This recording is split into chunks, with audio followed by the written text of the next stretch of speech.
Sous une bannière portant l'inscription « Oui à la paix, non à la violence », les 100 000 manifestants, dont de nombreux jeunes, ont écouté avec une gravité sans nom des chanteurs populaires sur la place centrale où Rabin avait été assassiné le 4 novembre 1995, il y a 11 ans.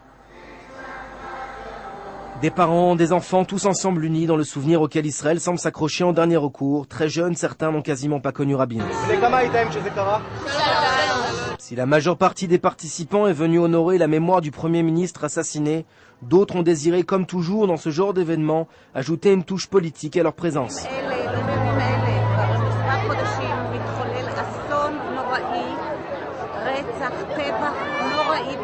Alors que les combats font rage à Gaza, d'autres ont préféré replacer l'événement au cœur d'une vision plus globale, préférant aux critiques à l'encontre de l'administration Olmert un appel au retour aux négociations et au dialogue.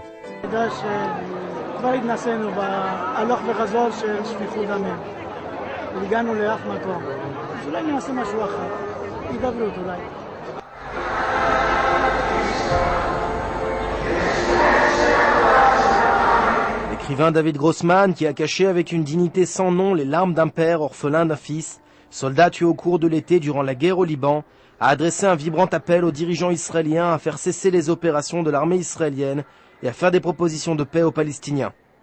Israël henifa shrir tzva'i adir, aval me'achorav nechsefu davka kotzer yada shavririuta. L'écrivain endeuillé, dans un brillant discours, s'est attaqué aux dirigeants actuels du pays.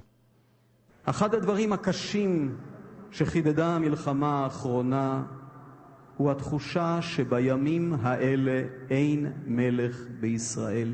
Et Grossman d'évoquer la mémoire d'Yitzhak Rabin de manière étonnante. הוא הבין הרבה לפני רבים אחרים שהחיים באקלים של אלימות, של כיבוש, של טרור, של חרדות וחוסר תקווה, גובים מחיר שישראל אינה יכולה לעמוד בו. Et à la question si Rabin était encore en vie, la réalité israélienne serait-elle différente? Les réponses maladroites des manifestants parlent d'elles-mêmes.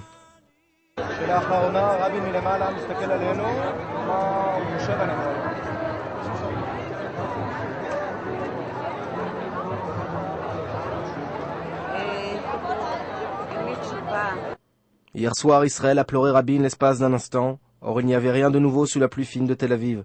Si ce n'est une modestie et une pudeur nouvelles, triste miroir de l'état de santé d'une société israélienne traumatisée par la récente guerre du Liban et en pleine remise en question. עוד אנשים כמו העיר